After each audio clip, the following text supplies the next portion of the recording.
Dans cette vidéo, tu vas voir les coulisses d'un coaching personnalisé que j'ai fait avec l'un de nos élèves.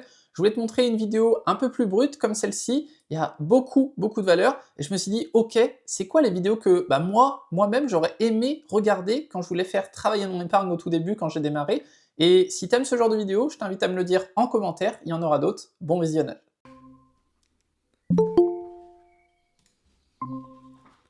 Yes, hello Christophe, est-ce que tu m'entends bien de ton côté? Ouais, nickel, salut, ça va? Nickel, très bien, et toi, la forme? Ouais, nickel. Ouais, on repos aujourd'hui, alors ça va. Ah, ça va, comme ça t'en profites pour prendre ce petit appel. J'espère qu'il fait beau par chez toi aussi. Nous, on a un super beau temps en Ouais, très, Bretagne, là. très chaud même, très chaud. Ouais, je crois que ça augmente jusqu'à 37 pour ce week-end, je crois. Ah oui, ok. Ouais, nous, c'est pas la même en Bretagne. Nous, ça doit être 30-31, je crois, le max. Ouais, C'est... il y a peut-être un peu d'air marin qui fait du bien aussi, je pense. Yes, ouais, totalement. Super, bah écoute, Christophe, je propose qu'on attaque cet appel. Du coup, là, c'est notre premier appel ensemble. L'objectif de cet appel, c'est quoi? C'est vraiment qu'on revoie les connaissances de base si toi, tu as quelques questions ou quelques interrogations. C'est vraiment important que ce soit très clair pour toi sur ça.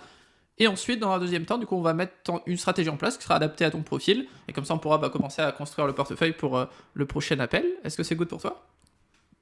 Mais j'ai vite fait commencer, alors quand je dis regarder, c'est pas regarder les vidéos, mais commencer à regarder les prochaines étapes là, jusqu'on va dire à l'appel numéro 2, voir un peu ce qu'il y avait. J'ai vu que c'était beaucoup ETF, actions, puis création du portefeuille, si je me rappelle bien. Yes. Donc, ouais, je vais voir par curiosité, voir ce qui allait arriver par la suite.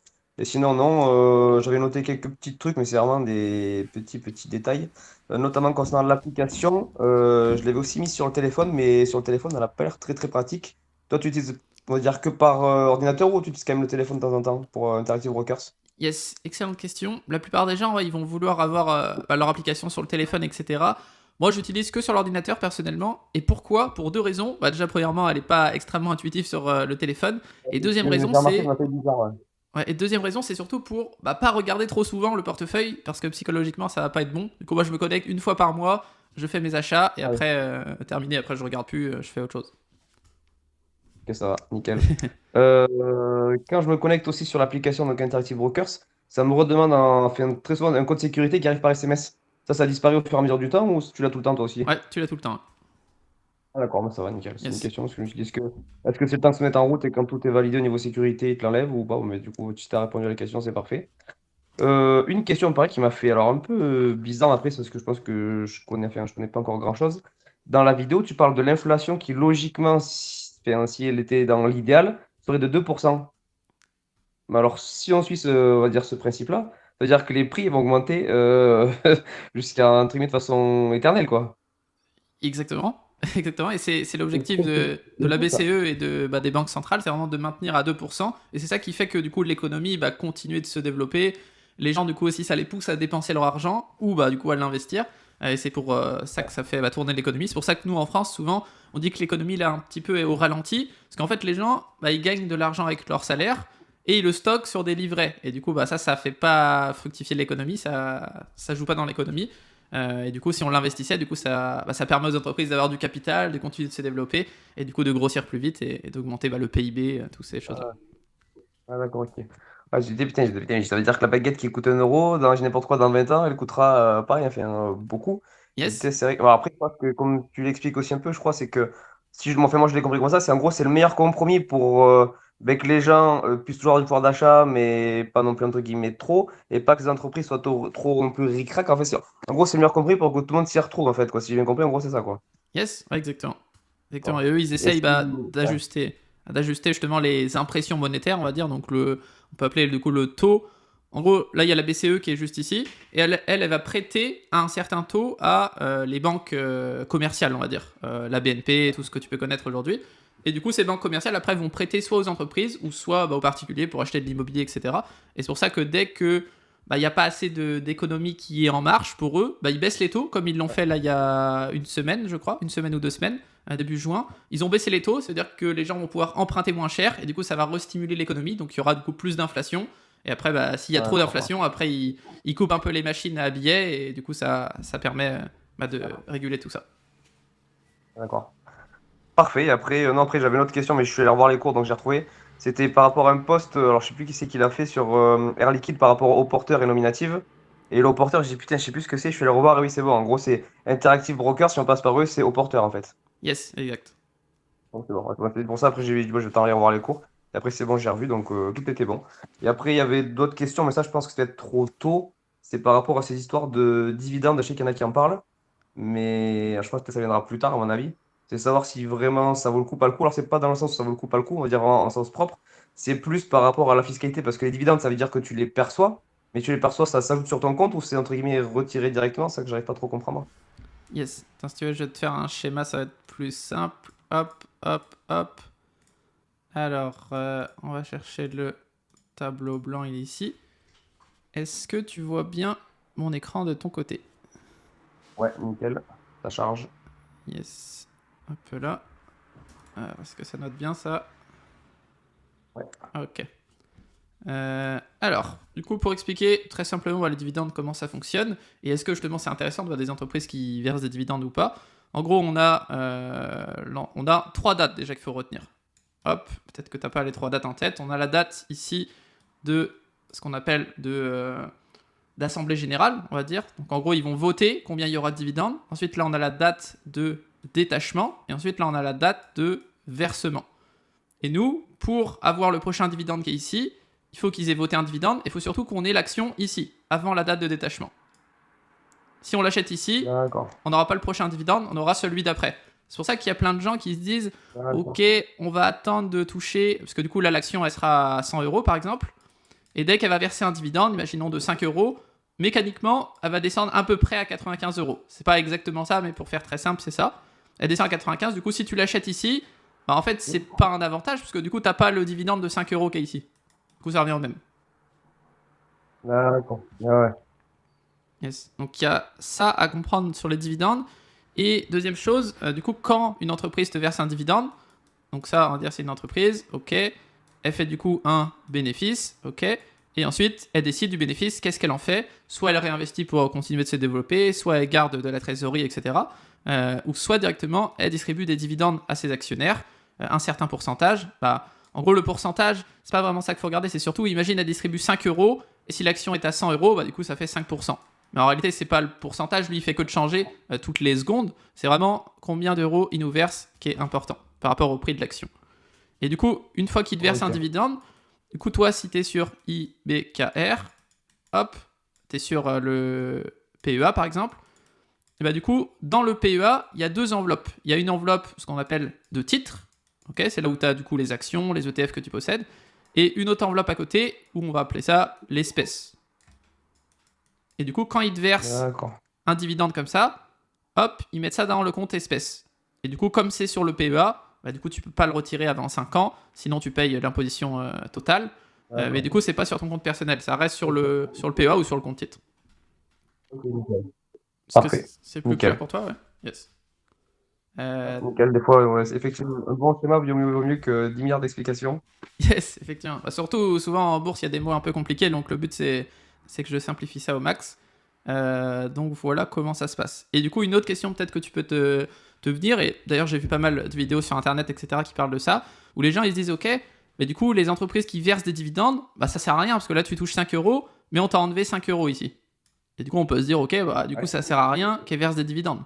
Bah au final ça c'est un mauvais raisonnement, parce que du coup ça sert à quelque chose, que les entreprises qui versent des dividendes, on peut aller en regarder plein, Air Liquide, etc., bah elles font que de monter. Parce que du coup les entreprises, bah, comme on l'a vu tout à l'heure, pour qu'il y ait de l'inflation, etc., les banques centrales, elles impriment des billets, les entreprises, le billet vaut moins cher, donc elles augmentent leur prix pour faire plus de marge, et du coup, au final, elles font toujours plus de chiffre d'affaires, et du coup, la courbe bah, fait que monter, plus de bénéfices, et du coup, au final, bah, le 95, là, il reste pas longtemps. Directement, ça remonte. Et l'avantage du dividende, c'est que nous, on a du coup, sans revendre l'action, on a quand même touché de l'argent, et l'action continue à prendre en valeur, et nous, on continue à toucher de l'argent tous les mois, tous les trimestres, tous les ans, selon les entreprises. Voilà un petit peu pour ça. Exact. Et c'est pour ça que d'ailleurs, bah, si on regarde toutes les statistiques qu'on a là des 100 dernières années, les actions à dividendes, à chaque fois, ont surperformé complètement les actions normales, parce que bah, ça permet juste de toucher une rente, comme on pourra voir si on fait de l'immobilier, par exemple, avec un loyer. Tac, du coup. Est-ce que c'est plus clair pour toi? Est-ce que tu as peut-être d'autres questions? Sinon, on va les regarder. Ouais, nickel. Parfait. On est tout bon. Nickel. Maintenant, on va regarder un petit peu l'exercice, toi, que tu as fait de ton côté, et on va définir justement une stratégie. Alors, tac, si on regarde un petit peu tout ça, on est bien sur ton truc à toi, yes, ok. Alors, toi, tu avais 2000 euros, ok, j'ai noté ça ici, de départ. Ensuite, là, tu as mis les peurs, les connaissances. Et effectivement, bah, ça, c'est normal au début d'avoir un peu peur, etc., avec les connaissances. Est-ce que là, c'est plus clair pour toi avec les premières vidéos? Ou est-ce que tu te dis, Oui. ok, ça peut baisser, pourquoi ça monte toujours, des questions comme ça qui sont dans ta tête? Non, c'est vrai que c'était pas mal, on va dire, ça met bien les bases, ça met bien le socle.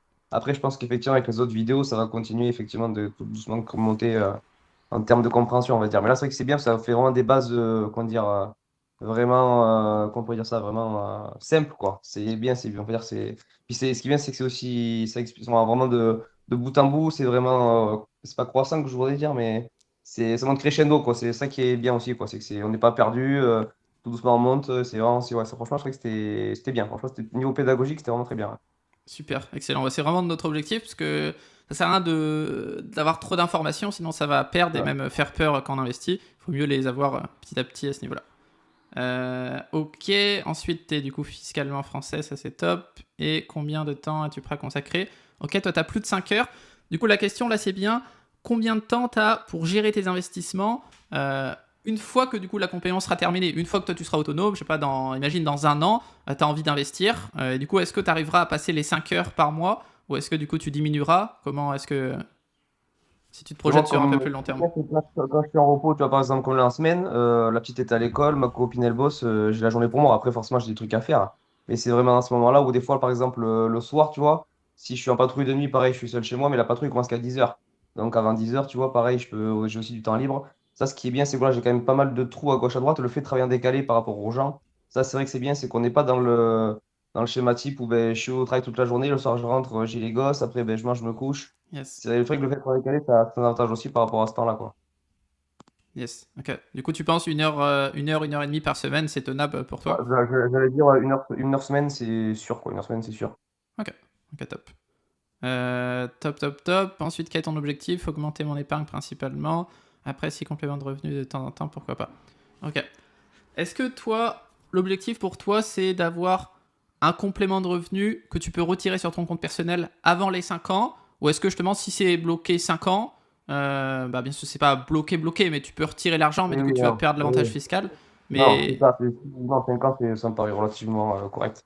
Si c'est pour après, comme je dis, il n'y a pas d'urgence, donc c'est pour après. Justement, le but, c'est pas non plus de se faire, entre guillemets, avoir par tout ce qui est fiscal. Donc, si c'est avoir des petits compléments de revenus de temps en temps après 5 ans, bah, franchement, on est large, on est large. ok, ok, nickel. Capitaliser et ensuite une rente, ok. T'as ouvert du coup les deux comptes, ça c'est top. Définir tes capacités d'investissement. Ok. Combien est-ce que du coup toi tu peux investir? Parce que effectivement là la question peut-être qu'elle est un peu mal posée, je mets revenu charge, mais effectivement il y a des gens qui veulent continuer d'épargner sur leur livret, etc. Toi du coup tu peux investir 900 euros en bourse tous les mois ou est-ce qu'on met un peu moins? Non, non, non. En gros, c'était en gros vraiment ce qui reste. Mais dans ce qui reste, bien sûr, il faut enlever tout ce qui peut être ben, entretien de la bagnole, tout ce qui est la petite connerie qui va arriver, l'achat de quelque chose, le plaisir, le voyage. Donc, non, moi, j'étais plus sur du 200 euros mois, quoi. 200 euros mois, je pense qu'il n'y a pas de souci. Ok. Notez ça ici, hop là, je renote ça aussi sur cette fiche là. Ok. Et ensuite définir ton profil croissant. Ok, excellent. Excellent, excellent. Donc tu as 200 euros par mois, croissant. L'objectif c'est de capitaliser un max. Tac, est environ 5 heures, ok. Juste pour valider le croissant là, je vais te proposer deux situations. Tu me dis si laquelle toi tu choisis entre les deux. Situation numéro un, t'investis du coup tous les mois, ça te prend du coup environ euh, une demi-heure, on va dire, par semaine à gérer. Tu arrives à faire une performance d'environ 10% par an en moyenne, et ton portefeuille il peut chuter s'il y a une grosse crise financière jusqu'à moins 30%, moins 40% vraiment grand max. Mais après, bah, ça remonte très rapidement avec l'économie. Mais globalement, il faut s'attendre à ça. Ça, c'est la situation numéro un. Et situation numéro 2, du coup là, tu mets plutôt une heure et demie, 2 heures par semaine à gérer ton portefeuille. Ça a un rapport environ de 11-12% par an en moyenne. Et ton portefeuille, par contre, quand il y a une crise économique, là, il peut chuter à plus de 50%, 60%, même parfois 70% vraiment, si tu es mal exposé. Mais après, ça remonte toujours sur le long terme. Quelle situation plutôt tu choisis entre la 1 et la 2, toi, de ton côté? Mais si, comme tu dis, ça remonte à chaque fois, de toute façon, vu que c'est l'argent qui est mis de côté auquel on ne touche pas, si on est sûr que ça remonte, alors tant qu'à faire, la situation 2 elle est beaucoup plus entendable. Dans le sens où même si on perd plus, c'est quoi qu'il en soit, dans le temps, c'est comblé, avec malgré tout toujours la chance d'avoir une petite croissance un peu plus importante. Mais forcément, la situation 2. Tu m'aurais dit, on n'a aucune garantie que ça remonte. Ouais, là, j'aurais réfléchi, j'aurais peut-être dit plutôt la situation 1. Mais si on sait que dans le temps, quoi qu'il en soit, ça sera recomblé, que ça va remonter, bah, tant qu'à faire, forcément la solution 2 alors. Ok, excellent. On a bien validé, donc t'es bien croissant.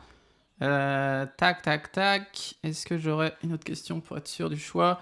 Ok, donc on a dit, ouais, 1 heure par semaine, c'est tenable pour toi. Donc ça, c'est top. Ok, ouais, je pense qu'on va partir sur ça. C'est ce qui est le plus préférable pour toi. Et 200 € par mois, ouais, t'investis. Ok, ça, c'est quand même un truc qu'il faut prendre en compte. Ok, là, ça va être compliqué de faire ça. Ok, on va partir sur un 70% de ton portefeuille que tu vas mettre sur des ETF qui vont être uniquement capitalisants. Et on va les mettre uniquement sur un PEA. Et on va voir après pourquoi. Et ensuite, 30% du coup de ton portefeuille qu'on va mettre sur des actions individuelles. Individuelles, ok. Et qu'on va pouvoir mettre sur le PEA et sur le CTO, pourquoi pas, si on veut diversifier plus. Hop, hop, hop. Maintenant, est-ce que déjà toi de ton côté tu fais bien la différence entre des ETF qui sont capitalisants et des ETF qui sont distribuants? Oui, alors ça, j'avais regardé au tout début, c'était avant qu'on échange. De mémoire, si je me rappelle bien, les ETF, tout ce qui est capitalisant, c'est en gros ce qui va rester, ce que tu vas garder, qui va s'accumuler sur le long terme. Et Yes. distribuante, c'est ce que tu vas récupérer entre guillemets directement. Exactement. Exactement. La grosse différence, ouais, c'est que capitalisant, du coup, il y aura pas, il y aura très peu de frottement fiscal parce que tout va se réinvestir automatiquement sur la part. Donc toi, du coup, l'idéal, si tu veux capitaliser au départ, on va faire vraiment du capitalisant et on va mettre ça sur un PEA et on va voir pourquoi. Parce que toi, du coup, l'idéal pour toi dans un premier temps, c'est, hop, est-ce que ça marche ça? Ouais. Alors, si on prend, on va dire ça c'est le PEA et ça c'est le CTO. Ok. On va dire que toi, du coup, ton objectif, c'est là pour l'instant d'investir sur un ETF qui va être capitalisant, on va mettre un petit C. Et ensuite, pour que tu aies une rente, tu auras les actions qui vont te verser des rentes, des dividendes, etc. Mais si tu veux après, je sais pas, quand tu seras en retraite, dans 15 ans, 20 ans, etc., avoir une rente plus conséquente, tu pourras mettre sur des ETF après qui sont distribuants. Comme ça, au moins, là, tu auras Ok. vraiment full rente sur tes actions et sur tes ETF. Pour faire ça, si tu le fais sur un compte titre, on va faire un calcul. Du coup, tu investis, on va dire, je sais pas, pendant 200 € par mois, pendant 10-15 ans. Tu vas investir à peu près 100 000 €, ok. Et du coup, en 10-15 ans, le capital est à peu près triplé. Du coup, tu auras 300 000 €. Du coup, là, il y a 200 000 de gains. Et du coup, si tu veux te faire une rente après sur ça, au lieu de retirer le capital, du coup, là, les 200 000 de gains, hop, c'est 200 000, ça. Et un Ah, K. tu les réinvestis en ETF distribuant. Yes, exactement. Ah, putain, ouais. Ah, yes, oui, oui. Et si on fait ça sur un CTO, là, ça va pas être bon. Parce que du coup, comme c'est un CTO, dès qu'il y a une vente sur le CTO, on va être imposé à 30%. Hop, 30% Ouais. ici. Donc les 200K, là, ils vont prendre 30% d'impôt. Donc ça fait 60 000. Donc là, c'est un peu chiant de faire ça. Que nous, comme on sait que toi, tu veux une rente plus tard, on va mettre que les ETF sur un PEA. Et sur le PEA, 100 000 à 300 000, il y a 200 000 de gains. Et comme c'est du coup une enveloppe, ce qu'on appelle à vase clos, du coup, il n'y a pas d'imposition. Les 200 000, là, ils vont pas être imposés direct. Il y aura toujours 300 000. Et du coup, tu pourras réinvestir les 300 000 dans un ETF distribuant. Alors que là, tu n'aurais plus que du coup 240 000 à investir. En gros, le CTO, l'avantage c'était quoi? C'est juste pour racheter certaines ETF que tu peux pas acheter avec le PEA, c'est ça? Yes, exactement. En gros, le CTO, c'est qu'il y a des ETF avec des frais qui sont moins de frais. Mais moins de frais, du coup, tu te dis, ok, on va aller là-dessus, moins de frais, c'est super, etc.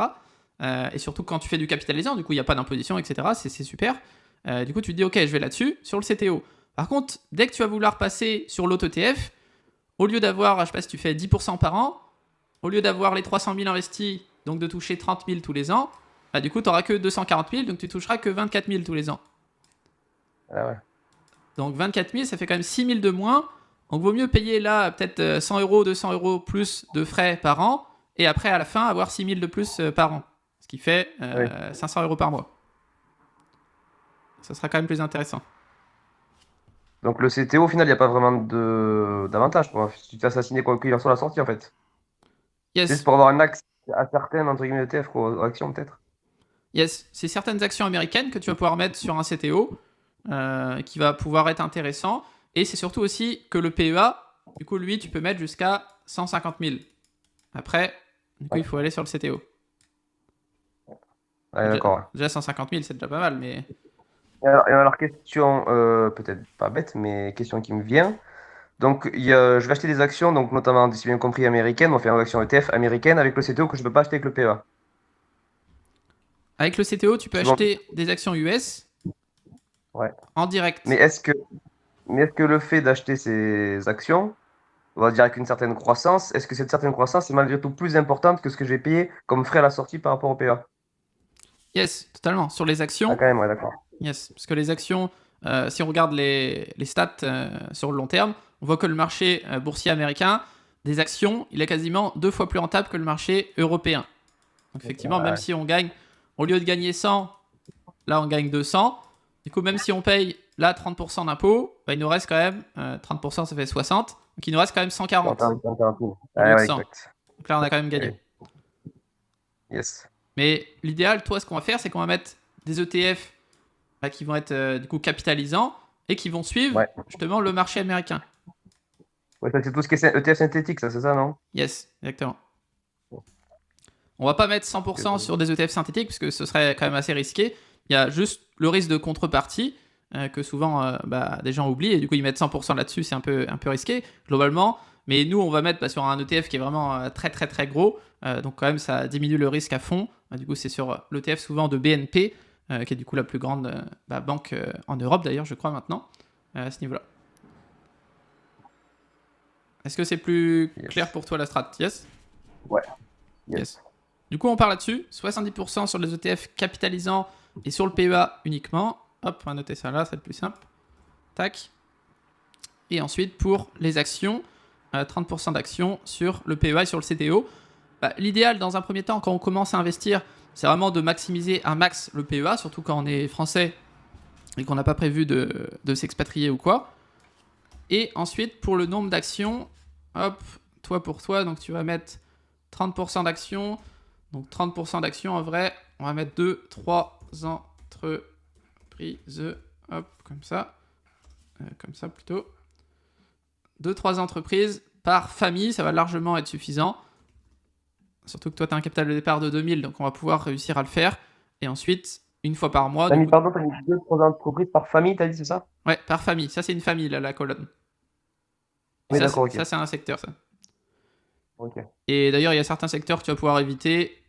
L'immobilier, clairement, en bourse, moi, je déconseille et moi, j'en fais pas du tout. Clairement, très, très endetté. Tu pourras aller les analyser si tu veux, mais très, très endetté. Et sur le PEA, ça n'existe quasiment même pas. Donc, autant te dire, c'est pas très intéressant. Et service public, malheureusement, quand c'est un service public, c'est-à-dire que l'État n'est pas très loin et forcément, on va pas gagner le plus d'argent là-dessus. Donc, nous, l'objectif, c'est de gagner de l'argent quand même en bourse. Sinon, tous les autres secteurs vont être vraiment pas mal. Tout ce que tu marques là, moi, je le verrai quand je recliquerai sur le lien qu'on a sur la discussion tous les deux, c'est ça? Yes, exactement. Ok, nickel. Donc ça, c'est good sur ça. Donc 2-3 entreprises. Donc toi maintenant, le prochain objectif pour toi, hop, c'est d'aller dans... C'est où? C'est ici, School. Tu vas dans School. Hop, tu vas dans la formation. Tu vas regarder le module numéro 3, numéro 4 et numéro 5. Tu vas regarder les 3 là. Et du coup, là, tu vas avoir ce qu'on appelle un validateur qui va te permettre d'analyser toi-même les entreprises, etc. et les ETF. Et si tu veux gagner du temps, du coup, tu vas juste en dessous, là, il y a les analyses communes, peut-être que je t'avais déjà montré, où tout est déjà analysé, etc. Il y a plus de 80 entreprises, ETF, etc. Donc, tu as juste à cliquer, hop, et ensuite, là, tu as tout qui est analysé par famille, etc. C'est tout le travail de tous les membres qui ont fait avant toi et que j'ai corrigé, bien entendu. Et du coup, là, tu as tout qui est analysé, tu as juste à cliquer, et il y a tout qui se remplit automatiquement, les prix, etc. Donc ça te fait gagner pas mal de temps. Le validateur, c'est quoi? En gros, ça confirme quoi? Si c'est une entreprise sûre, c'est quoi exactement le validateur? Yes, ouais, c'est une liste de critères que nous on regarde pour être sûr d'acheter une bonne entreprise avec des bons fondamentaux et en plus de l'acheter au bon prix. Comme tu vois, là, il y a un prix qui se calcule automatiquement. Alors là, c'est pas encore fait, mais globalement, ça va chercher le prix sur Internet. On a une formule mathématique qui est reliée à Google Finance et qui nous dit ici à quel prix idéalement il faudrait pas dépasser de l'acheter. Après, on peut faire quelques exceptions si vraiment l'entreprise a vraiment que des choses qui sont dans le vert, comme cette entreprise par exemple. Air Liquide, bah, on peut l'acheter un peu plus cher que ce qu'elle vaut réellement. Ça va pas être extrêmement embêtant. Mais l'idéal, il faudrait l'acheter quand même en dessous de ce qu'elle vaut. C'est un Et peu comme... ça, alors, question qui me vient aussi. Donc, l'action, forcément, si j'ai bien compris, le prix il change entre guillemets constamment, hein. yes. Et à partir de quand? Alors, tu me dis qu'effectivement, apparemment, il y a un genre de simulateur qui te dit, on va dire, à tel prix, c'est le bon. Mais comment tu fais, toi, pour te dire, par exemple, je dis n'importe quoi, je dis, là, je vais commencer à investir dans le portefeuille, je vais cibler certaines entreprises. Comment, je veux dire, est-ce que j'achète et puis j'achète, ou est-ce que je me dis, ben, là, il faut que je tente un peu, voir celui-là, quand c'est que le prix baisse, j'achète celle à ce moment-là. L'autre, est-ce qu'il faut sans arrêt surveiller quand le prix baisse ou pas forcément? Comment ça se joue, là, en fait? Je veux dire, essayer de l'acheter au prix le plus bas pour après peut-être regagner plus quand ça va remonter ou pas forcément? C'est une question qui me vient, du coup. Yes, ouais, c'est une excellente question. La plupart, toi, de ton portefeuille, il va être sur des ETF. Donc les ETF, tu vas en sélectionner deux, comme je t'ai mis ici, deux trucs.